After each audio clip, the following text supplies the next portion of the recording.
د اسلامي نړۍ یو بل فاتح اتل در پیژنو. صلاح الدین ایوبی څوک و؟ لومړی برخه.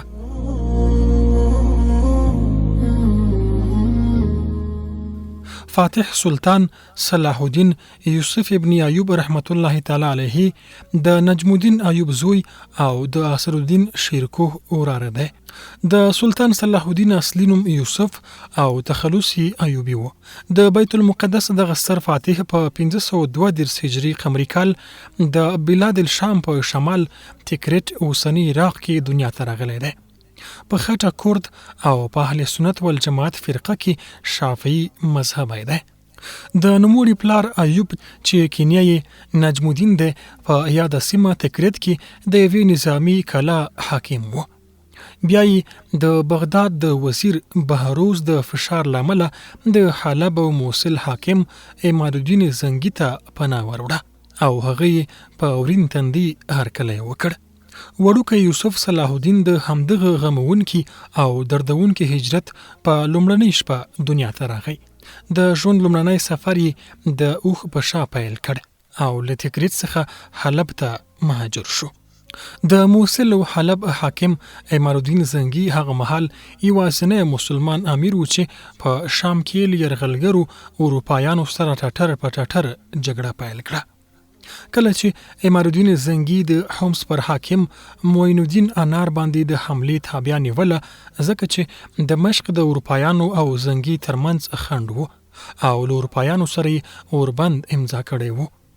نو اروپایان مخې ته وروتل، د دواړو لورو ترمنځ سخته جګړه ونښته، خو جګړه د توریالي او زړور امیر عماد الدین زنگی په ګټه پای ته ورسېده. په یاده جګړه کې د طرابلس حاکم چې یو فرانسوی و هم اسیر کړ، اما د قدس پاچا له جګړې څخه ژوندی ووته او د بحرین نظامی پایګاه بنیاس ته ځان ورسوه. خو زنگی هغه کلا هم کلا بنده کړه تر دې چې د قدس پاچا د سولې وړاندیز وکړ. نتیجتاً کلا زنگی ته وسپارل شو او پاچا په امن کې د قدس په خوا ووته. کله چې د زنگی لښکرې په بنیاس کې ځای پر ځای شوي، نو یې په بعلبک یا اوسنی لبنان برید وکړ او هغه ښار یې هم فتح کړ. بیا یې د هغه ځای حاکمیت د سلطان صلاح الدین پلار نجم الدین ایوب ته وسپارلو. له هغه وروسته یې حمص هم تصرف کړ، مګر د حمص پخوانی حاکم انار دمشق ته لاړه او د دمشق د حاکم تر وژل کېدو وروسته د هغه ځای امیر پاتې و. په بعلبک ښار کې زنگی وروسته له امان ورکولو څخه د ښار ځینې ساتونکي ووژل، چې دغه کړنه یې د دې لامل شوه تر څو د دمشق نوی حاکم معین الدین انار د اسامه په نوم یو سفیر د قدس اروپایي حاکم ته د مرستې غوښتلو په پار ولیږي. اروپایانو تر ځینو شرایطو لاندې له انار سره موافقه وکړه، مګر زنگی بیا هم موفق شو.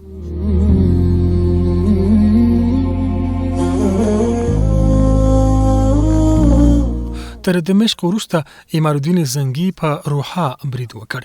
هغه ښار او د غذای نظامی استحکامات هم فتح کړل. نوموړی ښار اروپایانو اشغال کړی و. امیر یې جوزیلین و او له جګړې روغ ووته. خو کله چې زنگی د خپل اروپایي غلام برنقش له لاسه د خوب پر مهال شهید شو، نو امارت د غزوی محمود نورالدین زنگی ته وسپارل شو. خو دا چې نورالدین زنگی عادل، نرم خویه او د لوړو اخلاقو او سپېڅلې عقیدې خاوند و، نو ځکه یې د حکومت پیڅ کې ورځ تر بلې اړتېدلې، تر دې چې له دمشق سره هم اتحاد وکړ او د بعلبک حاکم نجم الدین یې دمشق ته ورواستولو. که څه هم چې ظاهرا نجم الدین انار ته تسلیم شو، مګر هدف یې د دمشق، موصل او حلب وحدت و، چې له نورالدین څخه په دې هکله مشوره هم اخیستې وه. بیا څه وخت وروسته محمود زنگی د معین الدین انار له لور عصمت الدین خاتون سره واده هم وکړ. دا چې اروپایانو د انار ښې اړیکې له حلب او موصل سره ولیدې، نو یې په دمشق برید وکړ او سخته جګړه ونښته، چې بیا د حلب او موصل لښکرې هم د دمشق مرستې ته ورسېدلې او اروپایانو ماتې وخوړه. که څه هم چې دا ځل اروپایانو د دومره قوي برید تیاری نیولی و لکه په لومړي ځل چې بیت المقدس او دغه سواحل لاندې کړي وو، مګر ځینې خپلمنځي اختلافات او ځان غوښتنې د دې لامل شوې چې اتحاد یې وپاشل شو او په خپل شوم هدف کې پاتې راغلل. سره له دې چې دا ځل د فرانسې، المان او قدس پاچاهانو لاسونه سره یو کړي وو او غوښتل چې د زنګي کهول یو مخ له منځه یوسي، مګر د الله مرسته یې نصیب نشوه او مات شول. کله چې معین الدین انار فوت شو نو د دمشق حکومت مجیر الدین ته پاتې شو. تر څه وخت وروسته د دمشق دغه نوی هواپرست حاکم هم د صلاح الدین د پلار نجم الدین لخوا بندي شو، ځکه چې هغه د جهاد او اتحاد پر ځای له اروپایانو سره دوستۍ ته ترجیح ورکوله. نو په لومړي ځل د حلب، موصل او د دمشق واګې یو حاکم نورالدین محمود زنګي په لاس کې واخیستې. د جهاد او قتال میدان ګرم شو. سلطان صلاح الدین دینی او نظامی زده کړې په ښه توګه په اموي مدرسه کې پای ته ورسولې چې د مصر د وزراو، شاور او سرقام ترمنځ اختلافات راوټوکېدل. شاور چې یو بدقوله، ځان غوښتونکی او قدرت طلبه کس و، نورالدین زنګي ته یې پناه وروړه او د سرقام په مقابل کې له زنګي څخه مرسته وغوښته.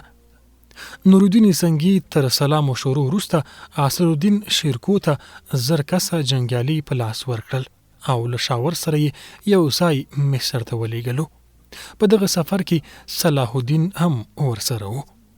د دغه خپلمنځي جګړې له مرستې څخه د محمود زنګي هدف فقط مصر ته دخول و چې هلته نفوذ وکړي، اسلامي ورورولي او اتحاد ته زمینه برابر کړي، ترڅو د قدس شریف خواته په تللې لاره کې پراته خنډونه لرې کړی شي.